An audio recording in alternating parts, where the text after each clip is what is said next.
Assalamualaikum warahmatullahi wabarakatuh. Selamat siang teman-teman semua.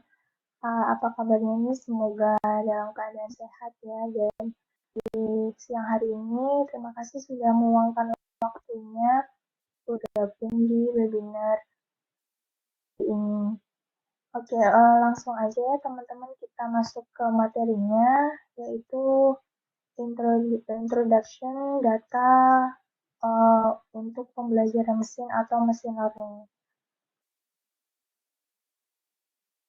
Oke, teman-teman untuk pemaparan materinya. Oke, sebelumnya aku izin untuk memperkenalkan diri. Nama aku Susrawati. Aku adalah mahasiswa semester 6 di Institut Teknologi Telkom Purwokerto. Dan aku biasa Instagram bisa kita bersilaturahmi untuk saling follow atau juga bisa saling terkoneksi di LinkedIn.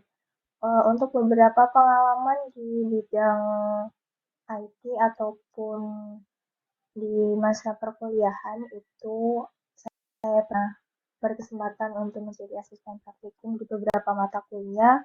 Kemudian di semester 5 kemarin saya juga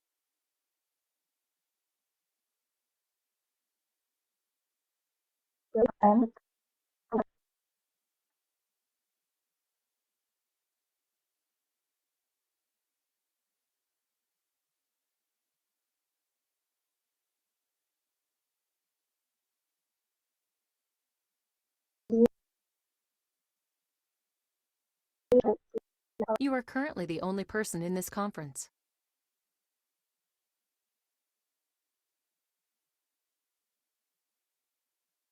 tujuan pembahasan yang hari ini itu berkenaan mengenai peran data di machine learning. Nah, tujuannya yaitu memberikan pemahaman kepada teman-teman mengenai apa aja sih peran dan juga tipe data yang ada di machine learning atau pembelajaran mesin.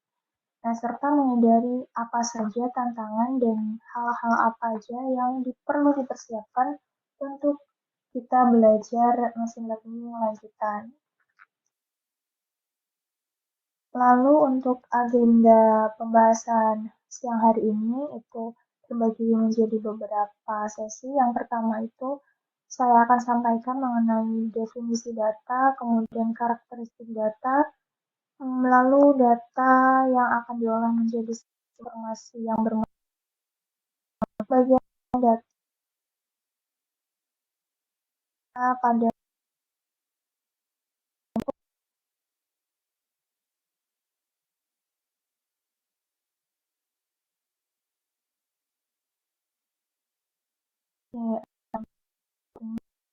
teman-teman.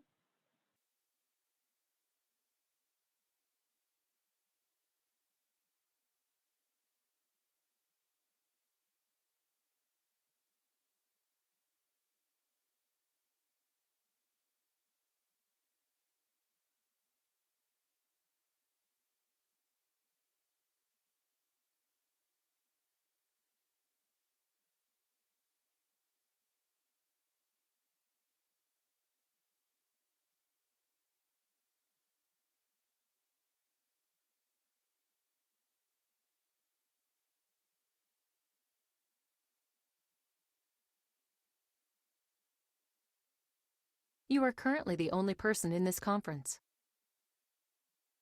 Oke, untuk share screen-nya aku rasa udah tampil ya teman-teman. Aku izin lanjutkan pemaparan materinya.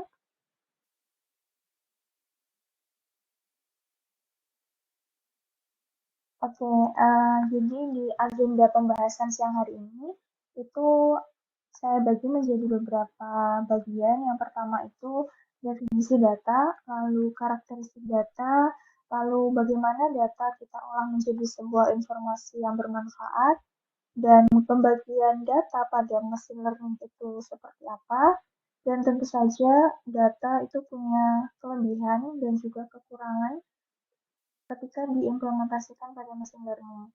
Lalu penggunaan data pada machine learning itu untuk apa saja, dan tantangan atau masalah apa saja yang kita alami saat menggunakan data di machine learning. Dan untuk sesi terakhir itu ada sesi tanya jawab dan juga penutup. Nah, data itu adalah sebuah komponen penting dalam bidang machine learning. Kenapa saya mengklaim seperti ini? Karena dalam mengolah pembelajaran mesin atau machine learning, kita membutuhkan input. Nah, untuk inputan itu kita lakukan menggunakan data, di mana data itu mempunyai definisi sebagai kumpulan dari angka yang dapat kita olah menjadi sebuah informasi yang lebih bermanfaat lagi. Nah, dalam tahap pengolahan atau pemrosesan data itu bisa kita olah menggunakan machine learning. Nah, untuk data itu bisa kita dapatkan melalui beberapa proses. Yang pertama itu bisa kita dapatkan melalui pengamatan dan juga kita mencari ke sumber-sumber tertentu. Lalu karakteristik data itu saya bagi menjadi 3 nantinya. Nah, yang pertama itu adalah data berlabel atau supervised dan juga tidak berlabel atau unsupervised.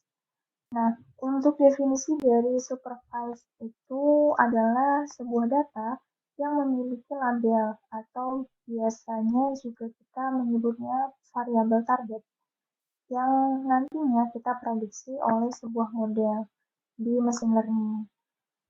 Nah, untuk selanjutnya itu adalah data unsupervised, nah, atau data yang tidak berlabel, di mana untuk definisinya itu adalah sekumpulan data yang tidak memiliki label atau juga tidak memiliki variabel target. Nah, sehingga ketika kita ingin memproses data ke dalam sebuah model, itu biasanya kita harus melakukan penamaan atau pelabelan dalam variabel-variabel tertentu. Nah, yang selanjutnya untuk karakteristik data itu adalah apa aja tipe data yang ada dalam pembelajaran mesin atau machine learning. Nah, dalam machine learning itu kita bagi menjadi 2 ya teman-teman. Yang pertama itu adalah data numerik. Nah, di mana secara sederhana data numerik ini merupakan nilai ataupun kumpulan data yang dapat diukur dan juga dapat disortir atau diurutkan. Misalnya seperti usia atau pendapatan. Nah, secara ringkas atau sederhana, data numerik itu adalah data angka yang nantinya juga dapat kita olah atau proses ke dalam model, di mana model nanti itu dapat kita gunakan untuk mengklasifikasi, memprediksi, dan juga untuk mempelajari sebuah anomali data. Lalu tipe data yang selanjutnya itu adalah data kategoris. Nah, data kategoris ini adalah nilai atau kumpulan data yang mewakili sebuah kategori.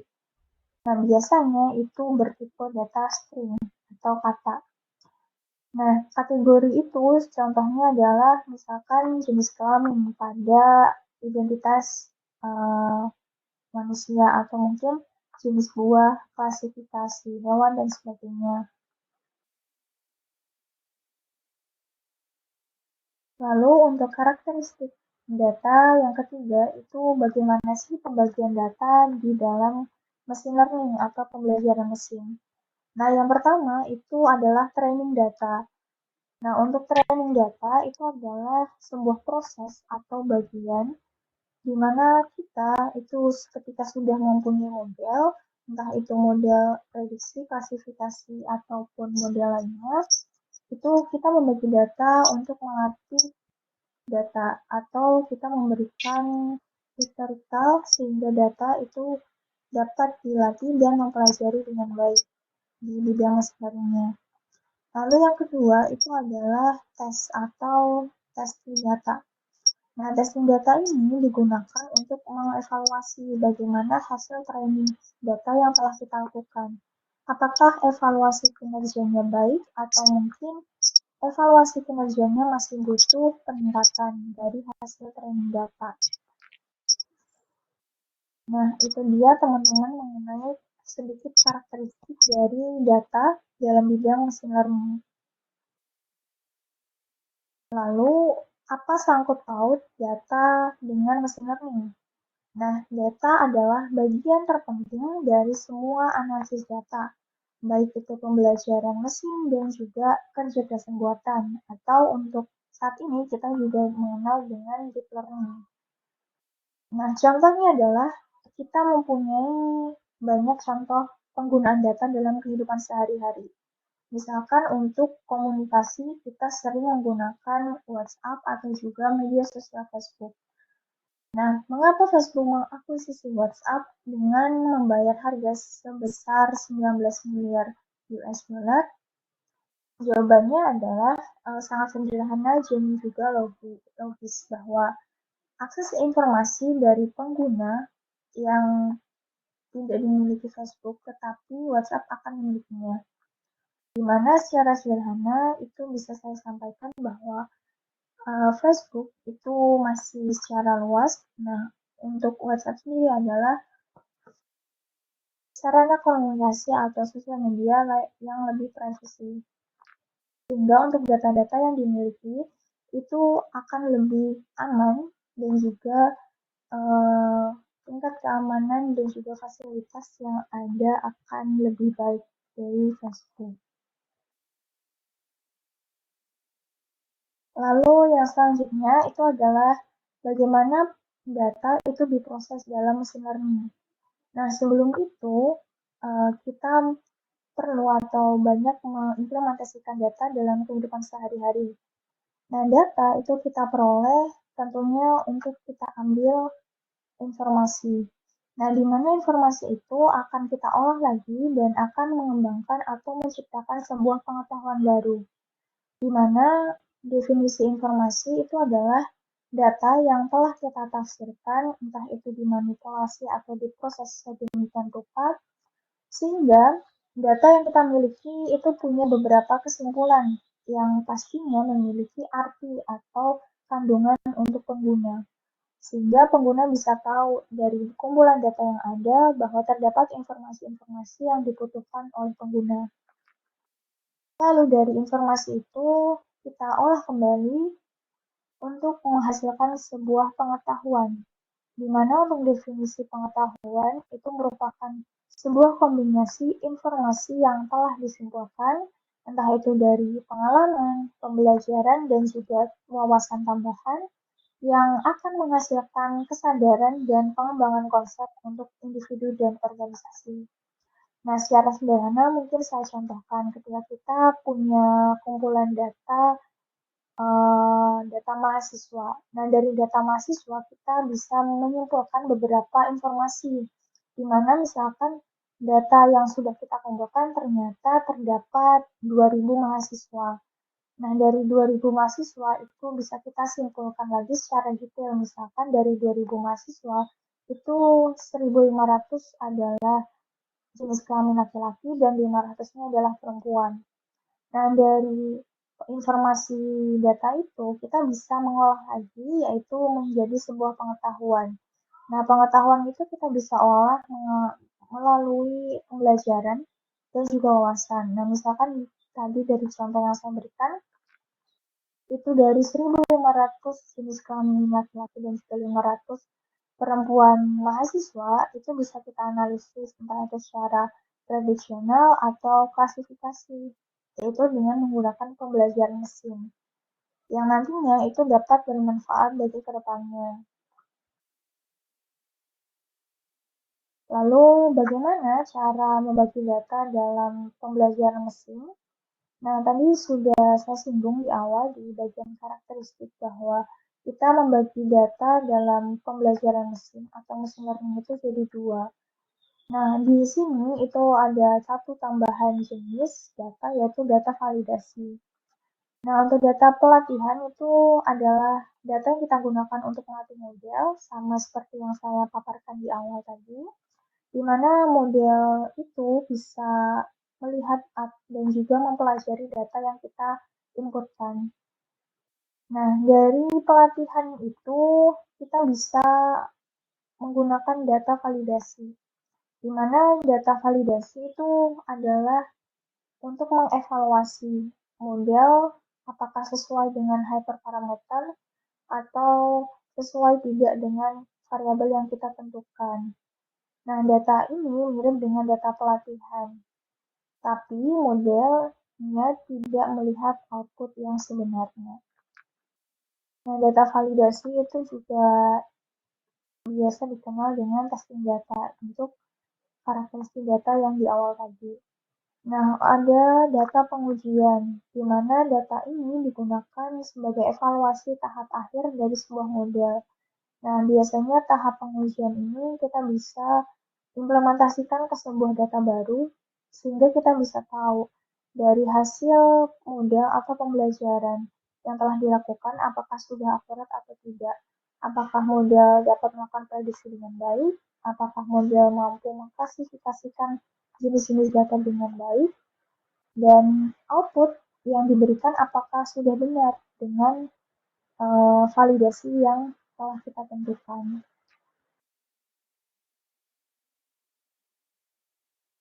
Lalu selanjutnya adalah pembahasan mengenai apa aja sih keuntungan menggunakan data di mesin learning. Yang pertama itu adalah peningkatan akurasi. Ketika kita punya akses data yang besar, maka kita juga harus menyesuaikan dengan algoritma pembelajaran mesin yang hubungannya itu kompleks antara input dan output. Nah, hal ini itu dapat meningkatkan akurasi prediksi dan juga klasifikasi terhadap modelnya.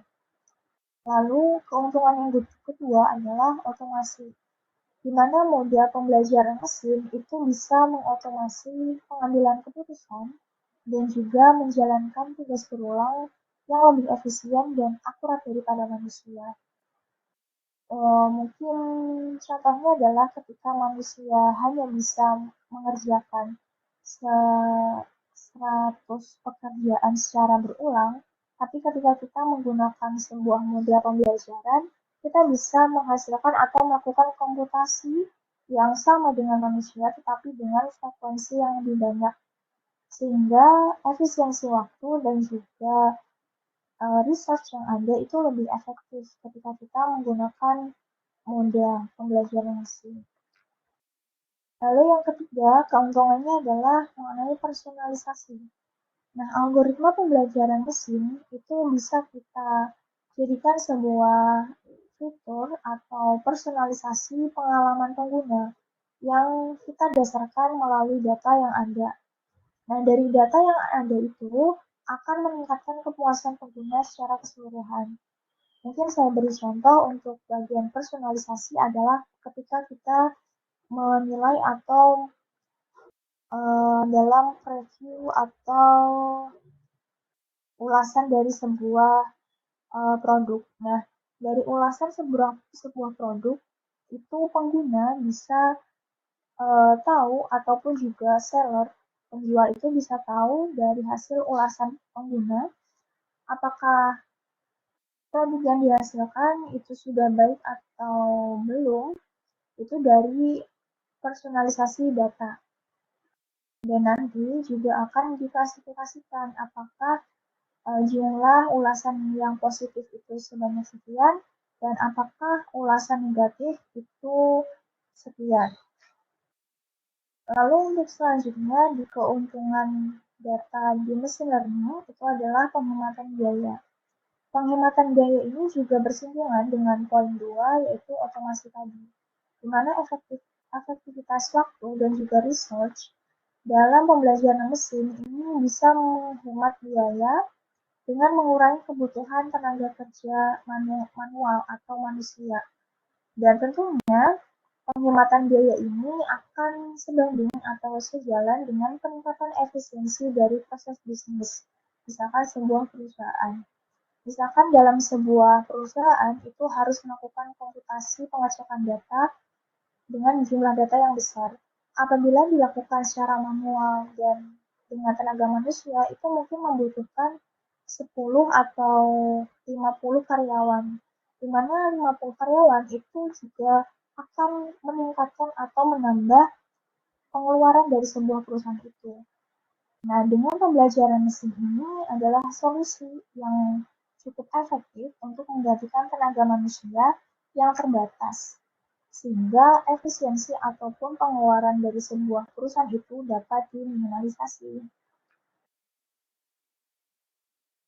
Nah, untuk selanjutnya adalah mengenai kekurangan. Di balik kompleksitas ataupun banyaknya keuntungan yang ditawarkan oleh machine learning dalam pengolahan data, tentunya kita harus waspada dan juga harus sadar bahwa terdapat kekurangan dari machine learning. Yang pertama adalah bias.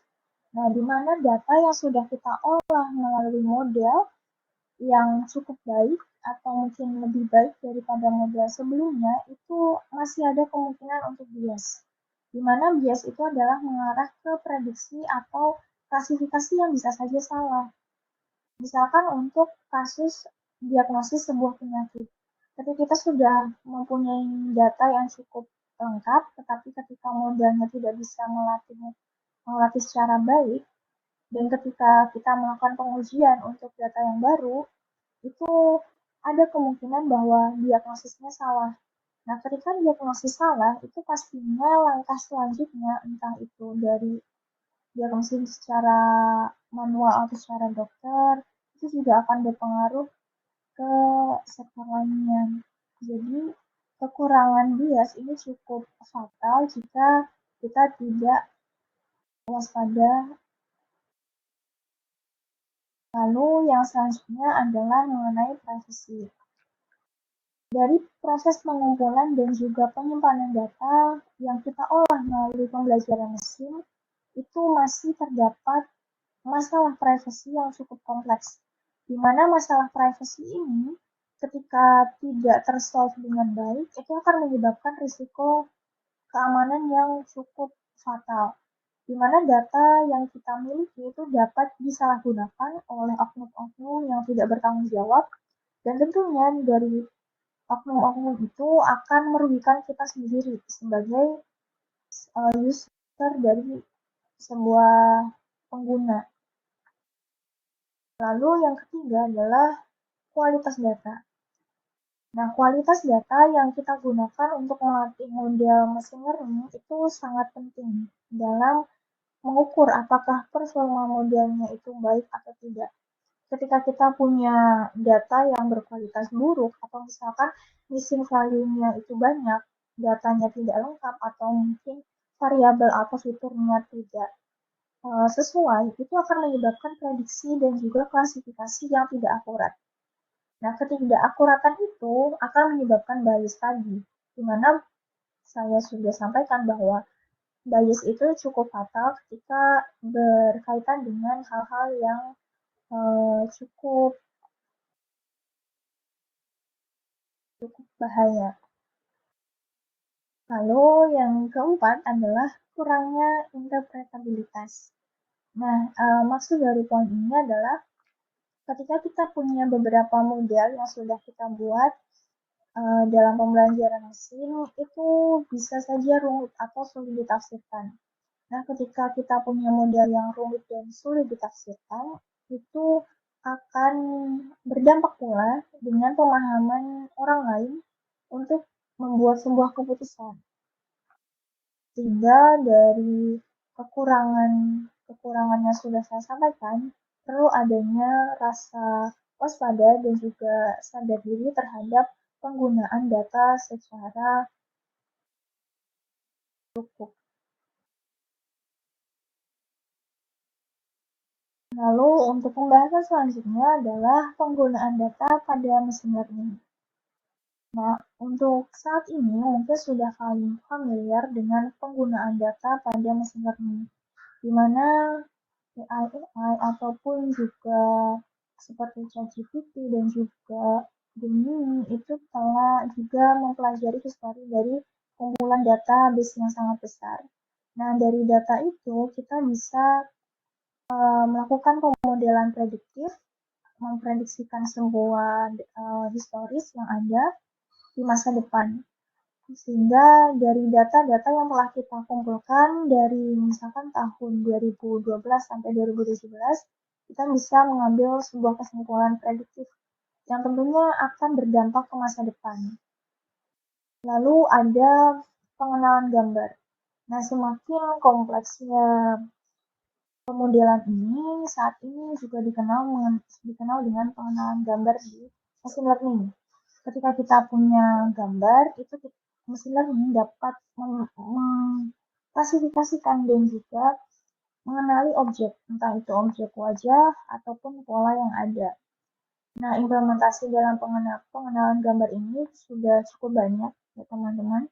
Untuk algoritma dalam machine learning itu ada CNN, RNN, dan sebagainya.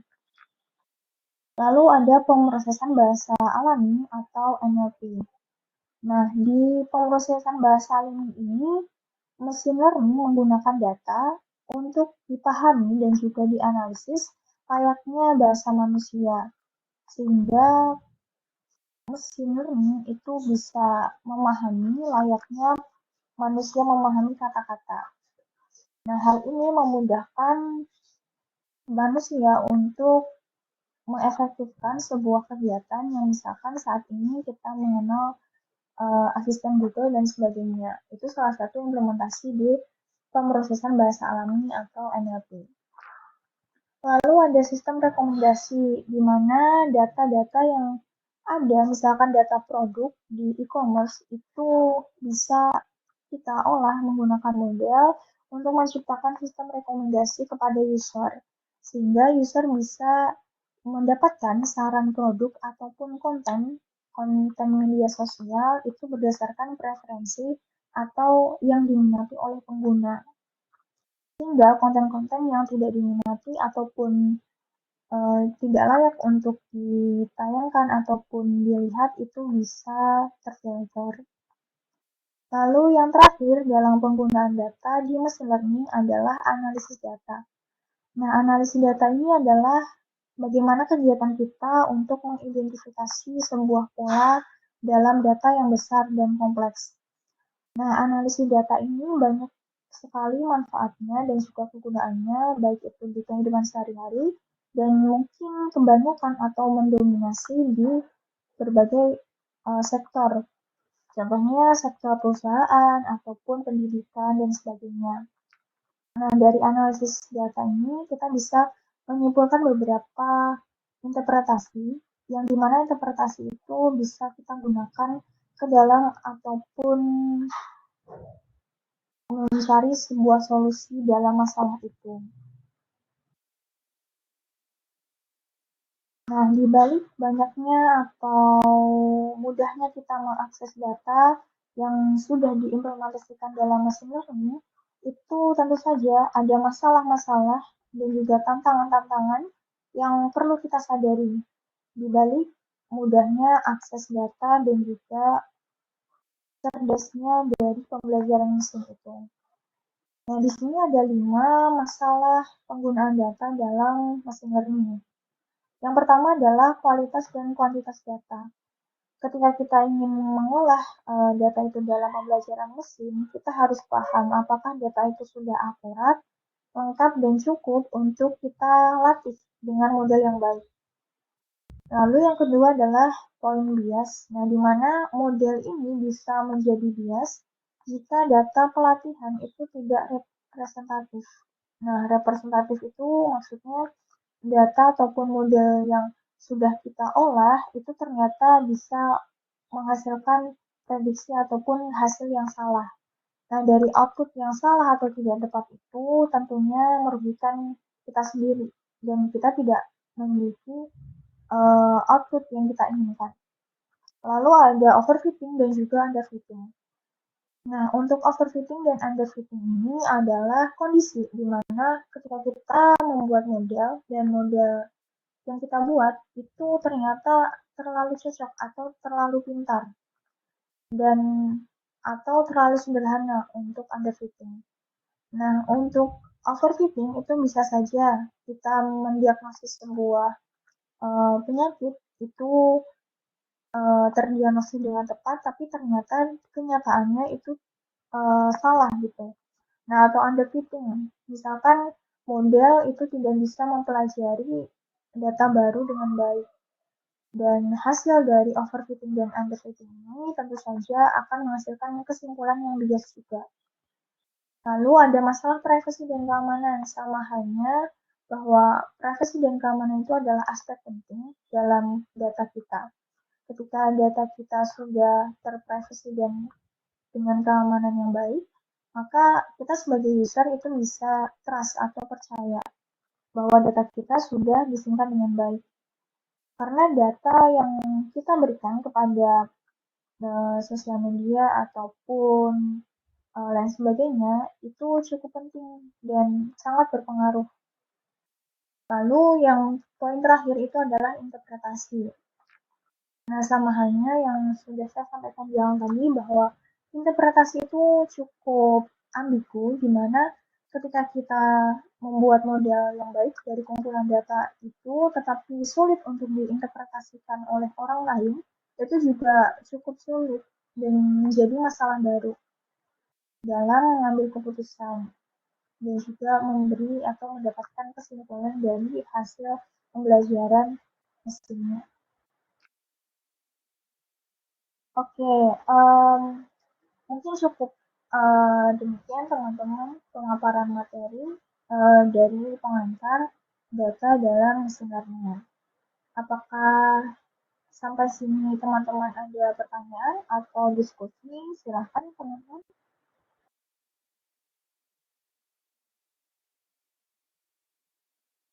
Bisa untuk unmute atau mungkin bisa ditulis di kolom chatnya.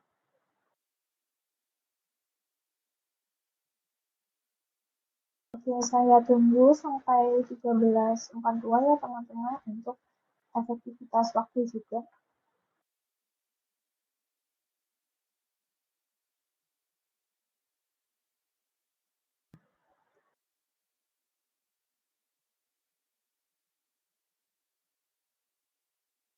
Oke, baik. Sepertinya sudah cukup ya teman-teman. Mungkin ketika nanti teman-teman ingin mempelajari lebih lanjut, itu banyak referensi yang bisa teman-teman cari, entah itu di Google ataupun resource lain.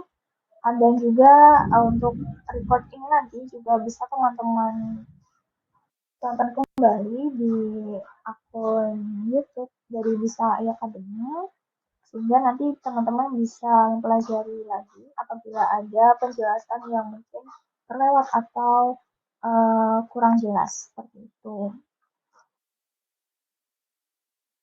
Oke, baik teman-teman, ternyata pembahasan kita sudah selesai dan saya ucapkan terima kasih banyak sudah hadir dan berkenan untuk mendengarkan pemaparan dari saya. Apabila ada kurang ataupun juga ketidaksempurnaannya, saya mohon maaf. Semoga apa yang saya sampaikan bisa bermanfaat dan membuat motivasi teman-teman belajar mesin learning. Oke, saya cukupkan. Terima kasih teman-teman. Selamat siang dan sampai jumpa.